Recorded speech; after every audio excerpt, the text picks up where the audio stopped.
Hello, it's Racing Gamer HD here, and welcome to my first ever upload. We're here at Grand Oak Raceway on Forza Motorsport. Get straight into the first race, but before we do that, I'm just going to show you a clip here which is quite crucial to how this race played out. As you can see, desperately trying to tune the car last few seconds before the race starts and make a fatal error moving the brake bias towards the rear. It's made the car very unstable on the brakes, on corner entry, but anyways, we line up in the grid, second to last. Gonna just copy the leader in terms of his tyre strategy. Wasn't quite sure what to pick. I thought 7 laps was quite a tough ask on the mediums, but everyone was on mediums and I thought I'd just play it safe. I'm gonna go ahead and jump into the race now. I get quite a good launch and go through the gears, get a decent start. Gonna make up a position here from the person on the right hand side. Just trying to tuck in, get a clean start, trying not to get Forza'd off into the first corner.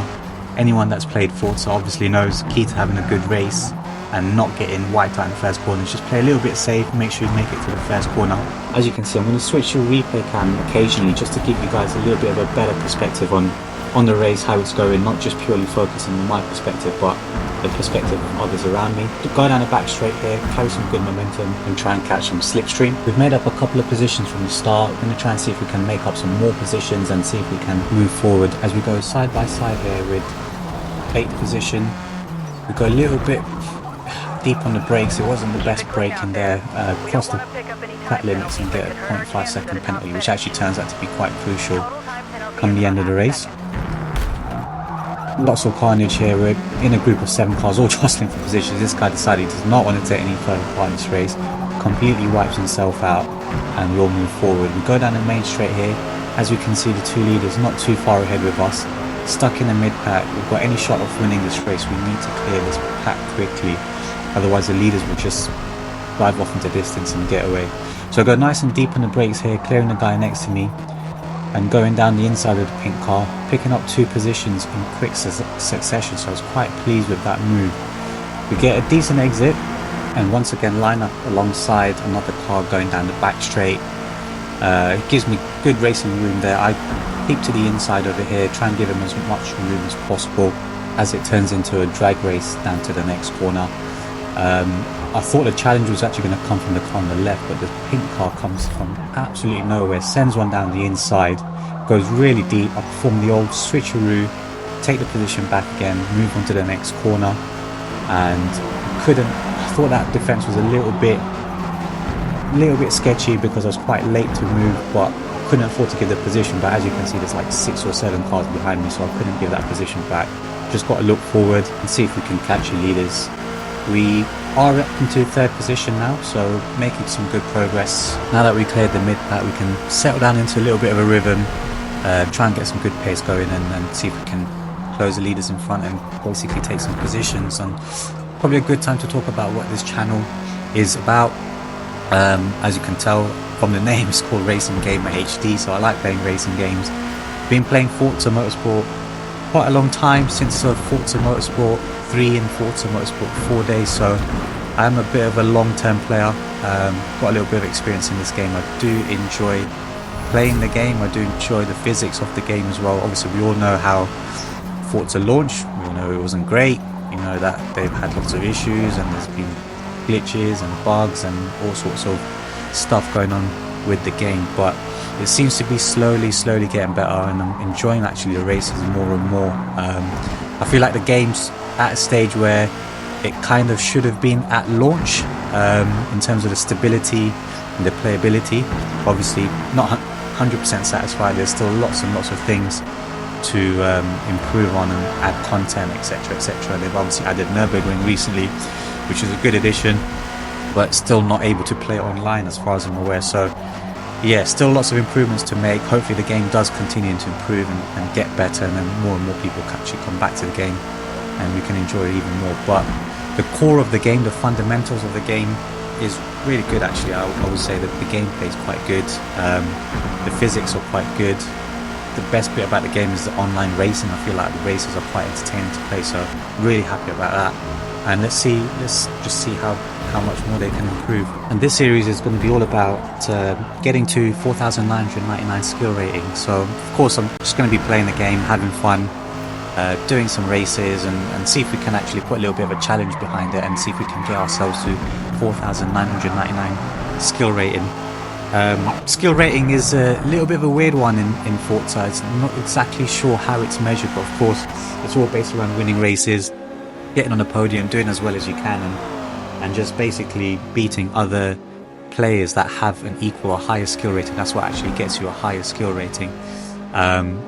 In terms of the way that the skill rating is scored, it seems like majority of players will be 4,000 and over. So of course, if we get to a skill rating of 4,000, doesn't mean you're exactly excellent at the game. But we are going to try to get to 4,999. As far as I'm aware, I think that's the highest. I think that's a skill cap. So we're going to try and get there. But we're going to make it a little bit more difficult for ourselves. We're going to put some rules in because of course you can just pretty much stick on an OP car in open lobbies and just absolutely destroy everyone with a car that's 3 to 4 seconds a lap faster, and I don't think that's fair. So what we're going to do, we're going to put some rules into place. We're going to make sure that we make it as challenging as possible and see if we can actually get there. So we're not going to qualify, so all of the races will be without qualifying. We're not going to take part in any open events or use any OP cars. And I think by having those two rules there, it's going to be enough of a challenge to make the series quite interesting. We're going to pick up the action back here on the last lap of the race. This guy's actually been driving really well. He's been catching me slowly throughout the race, and he's all over the back of me. My pace was quite poor because I had quite a loose rear end. I had no confidence on the brakes, and this guy just absolutely catching me hand over fist. He's actually going to send it down the inside here. Is he going to go deep? He is going to go slightly deep. I'm going to try and do a cut back here and actually try and force him out wide. And the reason why I try and do that is because I have a 0.5 second penalty, and I just had no hope of him being 0.5 seconds further back. So I needed to try and force him into an error. And he clearly doesn't get a penalty. Clearly stays within track limits there as well. And we're actually going to drag race all the way down to the line. It would have been a supremely tight finish there if I didn't have the penalty. But in the end, he drives really well and just pips us to the final podium position. So we end up in 4th place, picked up 7th position, so not bad there. But let's see if we can actually pick up the pace for the next race. Okay, race number 2. We're here at Grand Oak Raceway. Can we get onto the podium this time? Can we do better than 4th? So we're starting off in 8th position this time round. And the last race at Hakkoni was quite a well-behaved start, to be fair, for Forza standards, whereas you're going to find out that this one is more back to Forza standards here. So a little bit of carnage in the first lap. I try and tuck down the inside over here. You can see the leader actually goes off on the outside, so I actually gain 3 positions up into 5th. So fairly good race start so far. Can we pick up some more position? Check this guy out here. He's gone absolutely crazy off the track, and then he just veers completely to the left over here across the racetrack, as you do. You lose a position as a result. To be fair, only losing 1 position's not too bad. I'll take that. And we're gonna bump this guy from the back actually, so that's my bad there. But anyways, we take that position. We're in 5th place now, and we're gonna settle down. So lap 1 carnage is over. We're gonna settle down into rhythm and hopefully have a good race from here. Okay, coming up to the last corner, you can see 3rd and 4th actually going side by side through the last corner. So we're going to try and stay close and try and capitalize on their fight in, see if we can sneak another position. Let's take 2 wheels on the curb there, try and get a nice wide entry and swoop in and take the position from Slumbery Gecko. Go a little bit deep into this corner, but we take the position. It doesn't cut back, and we're going to settle into 4th position. Okay, we're going to skip ahead to the start of lap 3 here. 3.5 seconds behind the leader and 1.4 seconds behind Daphne Girl. Pink car from the last race, once again in this race, so followed us from lobby to lobby. And she makes a slight error, goes wide into turn 1, so we're now going to start putting a bit of pressure. She misses the apex there as well.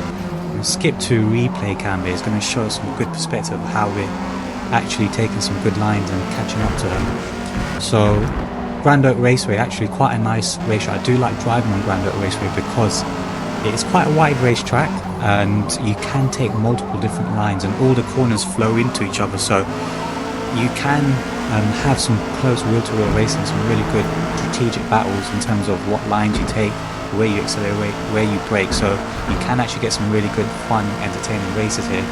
And you're going to see over the next few laps myself and Daphne Girl up ahead in the pink car actually have quite a good tight battle where we take slightly different lines, slightly different approach to corners, and you're going to see us get a little bit tight there, a little bit close, a little bit of argy-bargy, but nothing too serious. And we're going to try and keep the pressure on, because even though she isn't hitting every single apex and particularly fast at this stage of the race, she is taking up the racing line, and there isn't really much I can do to get past her. So we're going to kind of try and keep the pressure on and see if we can force her into some sort of error, because she isn't particularly fast, but there's not enough of a speed differential for me to actually just completely pass her. So we're going to have to force her into a mistake or dive down the inside under a heavy braking zone. But there aren't any heavy braking zones on this track, so we are going to have to apply some pressure, and hopefully she makes a mistake. So despite being stuck behind Daphne Girl, we're actually closing on the leader with 2.5 seconds behind, and he's got a 0.4 second penalty as well. She once again goes a little bit wide, unsettles the car. We're going to try and keep nice and tight on the apex, run nice and wide over there. We've caught up with the leaders ahead, and she actually misses the apex once again. So we're really now going to start putting the pressure, try and take different lines, see if we can find a way past. But no, we can't get the exit to go up along the side of her. So, but then she goes wide, she completely misses the apex, misjudges the corner, and we found our way past. So now we're in third position in the podium spot, and we're going to fast forward here, this part of the race. We're pretty much whole station up behind Rai KBD, who's actually quite fast and actually takes the lead of the race. And I knew he was the faster driver compared to position 2 Lorenzo Totti, so I knew that if we had any chance of winning this race, we'd have to stay in touch with Rai KBD, and we needed to make our way past Lorenzo Totti as quickly as possible, because otherwise if we get stuck behind him, Rai KBD is going to be into the distance and we're never going to catch him. So I see an opening here on the outside, bit brave, because there's a gravel patch on the outside. We actually make a little bit of a collision here, and that puts me off the line that I was expecting to take. Wrong decision, make an error. We actually get pitched outside into the grass there and lose quite a bit of time. So we're now 2.5 seconds behind Rai KBD because of that misjudge overtake. So we're going to try and make up the time again, but the race win is now looking a little bit of a long shot. However, I wasn't going to give up on P2. I felt like P2 was definitely on the cards. I felt like I was much faster than Lorenzo Totti, so we definitely needed to get that P2 position. And I see an opening here, dive down the inside, and we take P2, and he's gonna concede that position. And now we've only got a lap and a half left, so we're going to speed forward, and it's just about taking the car to the finish line. If you look at the graphic on the right hand side bottom, you can see my front tires are really starting to wear out now. So I was actually being caught quite quickly by Daphne Girl. She doesn't go away, that girl. She's 2.5 seconds behind, but you'll see over the next few corners she actually closes up quite a bit. Can we maintain our distance? Can we keep a 0.4 second gap, because we've got a 0.4 second penalty going wide in turn 1 on the previous lap? So can we keep that 0.4 second gap to Daphne Girl? She is closing, we've only got the last corner now, and I just need to make sure I take a nice wide entry, maximise on this corner, hit the apex. If we do that, I think we've got P2 and our first podium position, and we just about managed to stay in front, and we do actually end up finishing P2. So on the podium this time round, much better than the previous race. I felt like the car was in a better spot. We tuned it in the practice before the race, so we got rid of a lot of that instability on corner entry. So I was starting to feel a little bit more confident in the car, starting to pick up the pace, and generally felt a little bit better this race. The next video, I'm going to be doing my final race in the qualifier series, and at the end of that race we're actually going to get our first skill rating and see where we're ending up. So join us for that one. I hope you enjoyed this video. Thank you for watching.